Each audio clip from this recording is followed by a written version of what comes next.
Hello, ഇന്ന് നമ്മൾ ചെയ്തെടുക്കാൻ പോകുന്നത് നല്ല സൂപ്പർ ടേസ്റ്റി ആയിട്ടുള്ളൊരു ഈവനിങ് സ്നാക്കിൻ്റെ റെസിപ്പിയാണ്.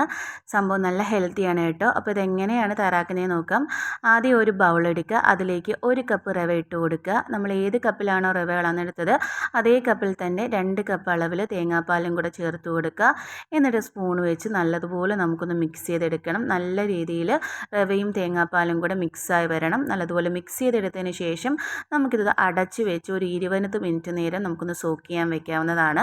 ആ ഒരു സമയം കൊണ്ട് നമുക്ക് കുറച്ച് സാധനങ്ങൾ ഉണ്ടാക്കിയെടുക്കേണ്ടതുണ്ട്. ഒരു പാൻ വയ്ക്കുക, അതിലേക്ക് 1.5 ടേബിൾ സ്പൂൺ നെയ്യ് ഒഴിച്ച് കൊടുക്കുന്നുണ്ട്. നെയ്യ് കുറച്ച് അധികമാണ് ചേർത്ത് കൊടുക്കുന്നത്.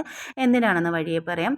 അതിലേക്ക് ഒരു 1/4 കപ്പ് അളവിൽ തേങ്ങാക്കൊത്ത് ഇട്ട് കൊടുത്ത് അതും ഒന്ന് മൂപ്പിച്ചെടുക്കണം. ഓവറായിട്ട് മൂത്ത് പോരുത്, എന്ന് വെച്ചാൽ കറുത്ത കളറാവരുത്. അപ്പം ആ ഒരു പരുവായി കഴിഞ്ഞാൽ നമുക്കിന്ന് കരിഞ്ഞു പോകും, ഒരു കയ്പ്പ് ചെവ കിട്ടും. അപ്പോൾ ഈ ഒരു പരുവാകുമ്പോഴത്തേക്ക് നമുക്കൊന്ന് മാറ്റി വയ്ക്കാം. ഇനി മധുരത്തിന് ആവശ്യമായിട്ടുള്ള ശർക്കരയാണ്. 1/4 കപ്പ് ശർക്കരയ്ക്കകത്ത് 1/4 കപ്പ് വെള്ളവും കൂടെ ഒഴിച്ച് അത് പാനിയാക്കി അരിച്ചെടുക്കണം.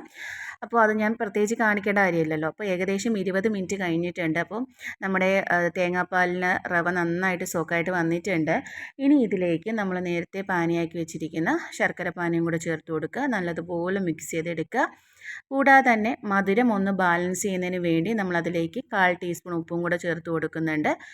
പിന്നെ നമ്മൾ നെയ്യാണ് ചേർത്ത് കൊടുക്കുന്നത്. നമ്മൾ നേരത്തെ കുറച്ചധികം നെയ്യ് ചേർത്തിട്ടില്ലേ, അപ്പോൾ ആ ഒരു തേങ്ങാക്കൊത്തിനകത്ത് ആ ഒരു നെയ്യ് നമ്മളെന്ത് ഊറ്റിയെടുത്ത് 1 ടേബിൾ സ്പൂൺ നെയ്യ് ഇതിലേക്ക് ചേർത്ത് കൊടുക്കുക.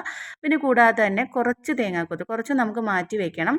ഒരു 1/2 ടീസ്പൂൺ തേങ്ങാക്കൊത്തും കൂടി ഇതിനകത്ത് ആഡ് ചെയ്ത് അതും കൂടെ ഒന്ന് മിക്സ് ചെയ്തെടുക്കുക. പിന്നെ കുറച്ച് മണത്തിനും ഒരു ടേസ്റ്റിനും കൂടെ വേണ്ടി 2 ഏലക്ക ചതച്ചതും കൂടെ ഇട്ട് കൊടുക്കുക. അതിനുശേഷം ഒരു 5 മിനിറ്റ് ഒന്ന് നമ്മളൊന്ന് റെസ്റ്റ് ചെയ്യാൻ ഒന്ന് അടച്ചു വെക്കണം.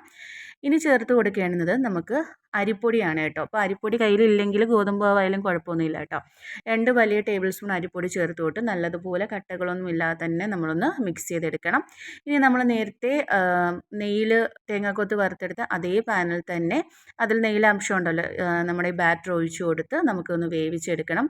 പാനിൽ നിന്ന് വിട്ട് വരുന്നതാണ് കറക്റ്റ് പരുവം. ഇപ്പോൾ ഏകദേശം പാനിൽ നിന്നൊക്കെ വിട്ട് വരാറായിട്ടുണ്ട്. അപ്പോൾ ആ ഒരു ഗോൾഡൻ ബ്രൗൺ കളർ ആവുന്നില്ലേ, ആ ഒരു പരുവാകുമ്പോൾ ഫുള്ളായിട്ട് നമുക്ക് ഗോൾഡൻ ബ്രൗൺ കളറായിട്ട് കിട്ടണം. എന്നാലേ റവയെല്ലാം നമ്മൾ ഈവനായിട്ട് വെന്ത് വരത്തുള്ളൂ. അപ്പോൾ റവയും എല്ലാം നല്ലതുപോലെ ഈവനായിട്ട് നമുക്ക് വെന്ത് വന്നിട്ടുണ്ട്. ഇതിനെ നമുക്ക് കേക്കായിട്ടോ അല്ലെങ്കിൽ കിണ്ണിയപ്പമായിട്ടോ എങ്ങനെ വേണമായിട്ടെങ്കിലും കരുതാവുന്നതാണ്. സംഭവം നല്ല ടേസ്റ്റി ആയിട്ടുള്ളൊരു റെസിപ്പിയാണ് കേട്ടോ.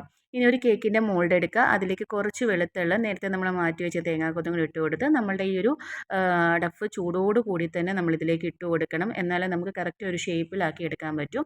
ഇനി ഇത് തണുത്തതിന് ശേഷം നമുക്കൊന്ന് ഡീമോൾഡ് ചെയ്തെടുക്കാവുന്നതാണ്. അപ്പോൾ ഏകദേശം ഇത് തണുത്തിട്ടുണ്ട്. നമുക്ക് പെട്ടെന്ന് തന്നെ ഡീമോൾഡ് ചെയ്തെടുക്കാൻ പറ്റും. ഒരു കാര്യം പറയാൻ മറന്നുപോയി, നമ്മൾ ഈ ബാറ്റർ ഇതിലേക്ക് ഒഴിക്കുന്നതിന് മുമ്പായിട്ട് കുറച്ച് നെയ്യ് തടവി കൊടുക്കണം കേട്ടോ. എന്നാലേ പെട്ടെന്ന് നമുക്കതിൽ നിന്ന് എളുപ്പത്തിൽ അത് വിട്ട് വരത്തുള്ളൂ. ഇനി ഇതൊന്ന് നമുക്കൊന്ന് കട്ട് ചെയ്തും കൂടെ കാണിച്ചു തരാം. കാണുമ്പോൾ തന്നെ നല്ല ഭംഗിയിൽ ഒരു കിണ്ണിയപ്പത്തിൻ്റെയൊക്കെ ഒരു സ്റ്റൈലായിട്ട് വന്നിട്ടില്ല. നമ്മൾ പെസഹ വാഴയൊക്കെ വരുമല്ലേ, അപ്പോൾ പെസഹ അപ്പം അല്ല, പക്ഷേ ആ ഒരു സ്റ്റൈലിലൊക്കെ കിട്ടിയിട്ടുണ്ട്. കാണാനുള്ള ലുക്ക് മാത്രമല്ല, സംഭവം കഴിക്കാനും നല്ല ടേസ്റ്റാണ്. എല്ലാവരും ഒന്ന് ട്രൈ ചെയ്ത് നോക്കുക, ഹെൽത്തിയാണ്. വീഡിയോ ഇഷ്ടപ്പെട്ടാൽ ലൈക്ക്, ഷെയർ ആൻഡ് സബ്സ്ക്രൈബ്.